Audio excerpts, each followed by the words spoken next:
आज कार्तिकी एकादशी. हिंदू महिन्यात दर महिन्याला एकादशी येते. प्रत्येक महिन्याच्या एकादशीला एक विशिष्ट नाव आणि त्याचे विशिष्ट महत्त्व आहे. एकादशी भगवान विष्णूंना समर्पित केली जाते. कार्तिक महिन्यात येणाऱ्या एकादशीला प्रबोधिनी एकादशी असे म्हटले जाते. या दिवशी चातुर्मासाची सांगता होते.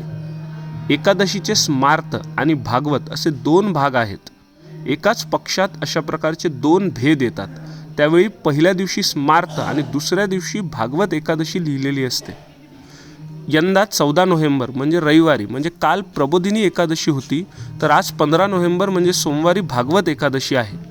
भागवत एकादशीला पंढरपूरची प्रसिद्ध यात्रा देखील आली आहे. आषाढ शुद्ध एकादशीला देवशयनी एकादशी म्हटले जाते.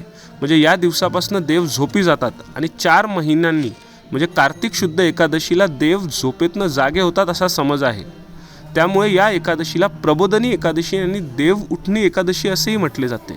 म्हणजे आज कार्तिक शुद्ध एकादशीनंतर म्हणजेच द्वादशीला विष्णू प्रबोत्सव साजरा केला जातो. आजच्या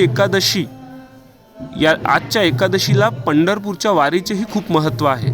आजच्याच दिवशी म्हणजे कार्तिक शुद्ध द्वादशीपासून पौर्णिमेपर्यंत तुळशी विवाह साजरा केला जातो. तुळशीचा विवाह श्रीकृष्णांशी केला जातो. तुळशीचे लग्न लावण्याने कन्यादानाचे पुण्य मिळते असेही म्हटले जाते. भगवान विष्णूला तुळस अतिप्रिय आहे. त्यामुळे या दिवशी तुळशीचे पान तोडू नये असेही म्हटले जाते. विष्णू पूजेतही तुळशीला फार महत्त्व आहे. समुद्र मंथनातून जेव्हा अमृत निघाले तेव्हा त्याचेच थेंब जमिनीवर पडले आणि तुळस या वनस्पतीचा जन्मदाता असे मानले जाते. तर आज